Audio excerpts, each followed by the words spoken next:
Ya, sobat era sekalian, ini ada berita yang menarik ya, yang bisa saya share ke sini ya, soal yang terkait dengan press conference dari Polda Metro Jaya. Coba kita lihat ya, menariknya di mana, bahkan cenderung lucu jadinya ya, yang disampaikan oleh Kabid Humas Polda Metro Jaya, Kombes Polisi Ade Arisham Indradi ya. Lucunya di mana nanti kita dengarkan ya, logikanya seperti apa. Yang jelas nanti saya kasih perumpamaan orang yang mengadu ya. Oke, coba kita bacakan dulu beritanya ya.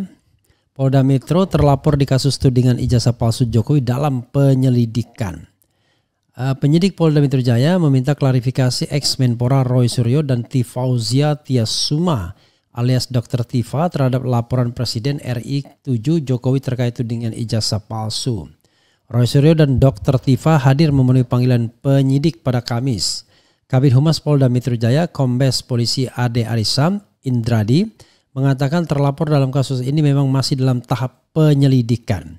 Kami izin menyampaikan update tentang penanganan perkara dugaan tindak pidana, pencemaran nama baik dan atau fitnah dan atau memanipulasi penciptaan, kemudian perubahan, pengerusakan informasi elektronik yang dianggap seolah-olah data yang otentik dan atau mengubah, mengurangi, melakukan transmisi, merusak, memindahkan, menyembunyikan suatu informasi elektronik milik orang lain, kata Ade di Mapolda Metro Jaya. Jadi perlu kami sampaikan rekan-rekan bahwa terlapor dalam kasus yang dilaporkannya adalah dalam penyelidikan. Kemudian pelapornya adalah saudara JW sambungnya.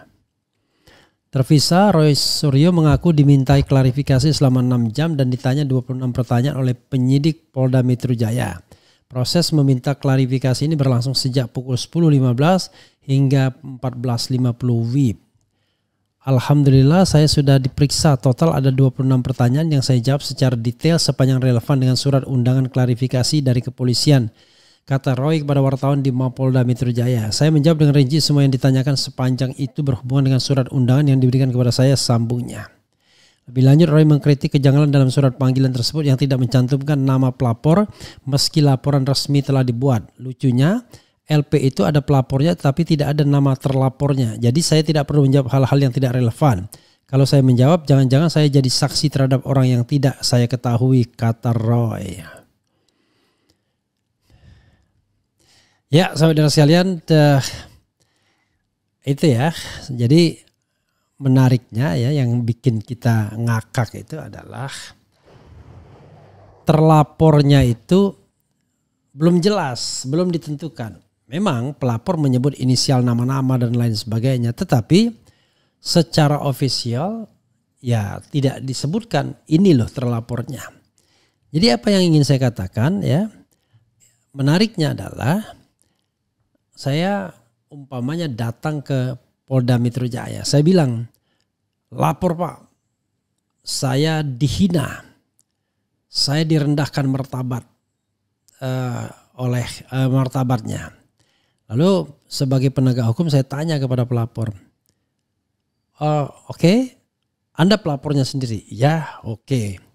Siapa yang menghina dan siapa yang merendahkan martabat Anda? Saya tidak tahu Pak. Bapak cari sendiri saja. Ini rekaman link videonya. Jadi Bapak cari sendiri. Nanti kalau Bapak dapat ya tersangkakan saja. Masa kita melaporkan penghinaan terhadap diri kita ya, pengaduan, tapi tidak jelas siapa yang dilaporkan. Ini kan delik aduan. Masa delik aduan untuk membebani polisi ya, untuk siapa yang bakal dijadikan terlapor. Harusnya kan ya namanya delik aduan bro ya. Namanya delik aduan ya yang diadukan saja. Yang diproses. Yang tidak diadukan yang tidak diproses. Nah tapi ini delik aduan plus delik umum digabung jadi satu, going together. Dengan memasukkan pasal 32 dan 34. Kan bukan begitu harusnya.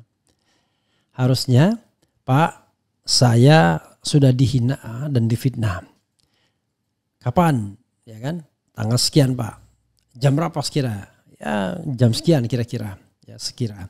Lalu siapa yang diduga melakukan perbuatan tersebut? Ya sebutkan baru si A, si B, si C, si D.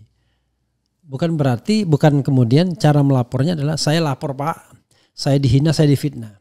Siapa Pak yang memfitnah dan menghina Anda? Saya tidak peduli Pak. Yang penting ini Bapak cari sendiri. Ini flash disknya. Ini ada 24 link video. Kan nggak begitu.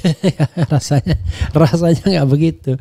Maka dalam hal delik aduan ini ya harusnya ya terlapornya itu tidak boleh sembunyi-sembunyi siapa yang dilaporkan.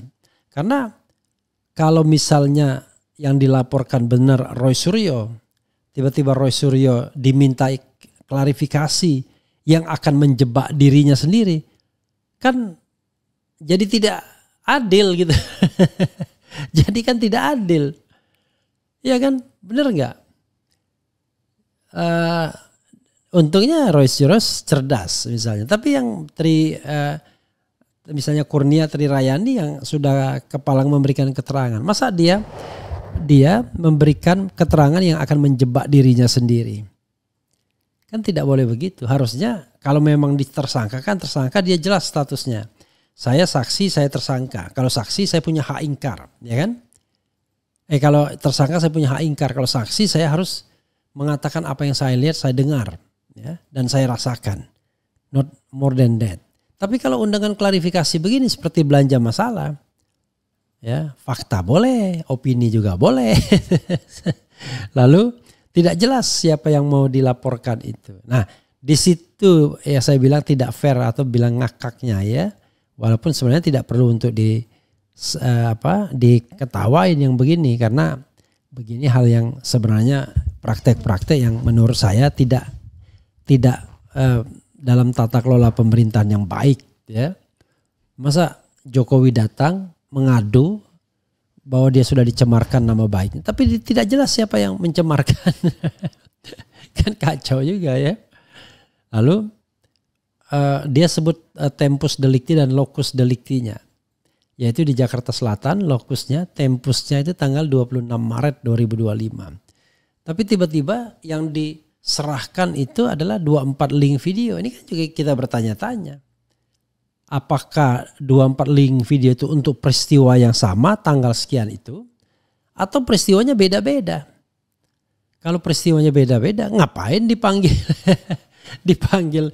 untuk locus delicti yang sudah spesifik di dalam surat undangan klarifikasi? Makanya Roy Suryo tidak mau jawab, Dr. Tifa tidak mau jawab karena dia tidak hadir dalam acara tanggal 26 Maret tersebut di Jakarta Selatan. Tapi Jakarta Selatan pun keliru juga. Kalau tidak salah Jakarta Pusat yang benar. Nah, peristiwanya juga seperti teka-teki. Jadi peristiwanya juga teka-teki. Kan tidak boleh berteka-teki kan. Terlapornya jelas, peristiwanya jelas. Nah barulah kemudian dilakukan sebuah proses penyelidikan ya atas peristiwa-peristiwa yang sudah diadukan tersebut, dan teradunya sudah jelas ya, namanya teradu.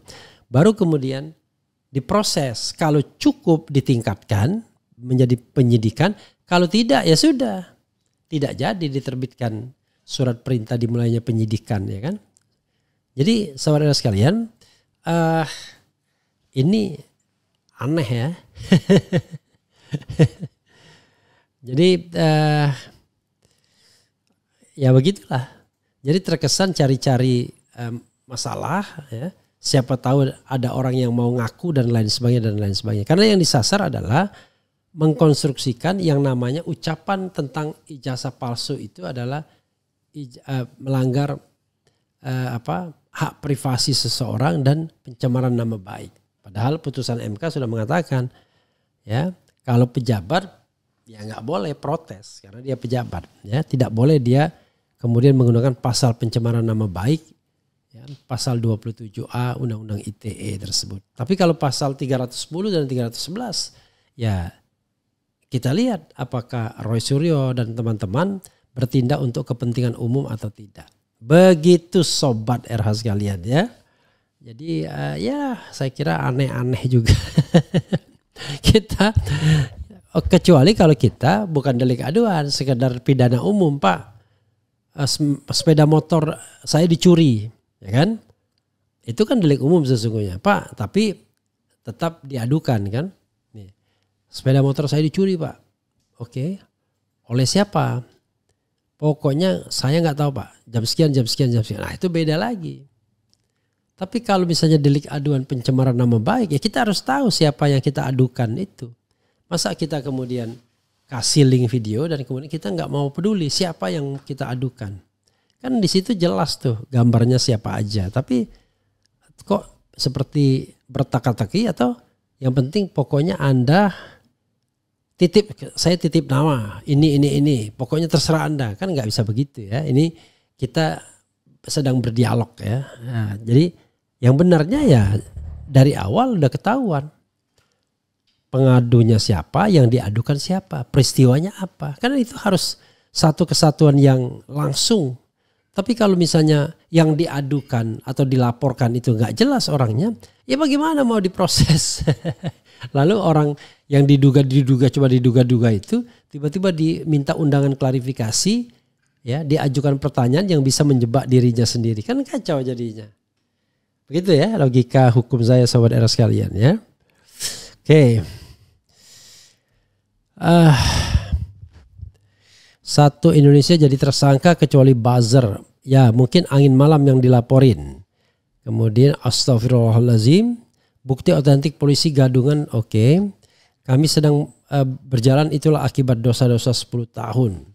Terlapor masih dalam tahap penyelidikan. Mudah-mudahan ikut namamu sebagai terlapor nanti. Refli untuk ditetapkan sebagai tersangka. Ini doksa ini. Gimana orang mau ditetapkan sebagai tersangka?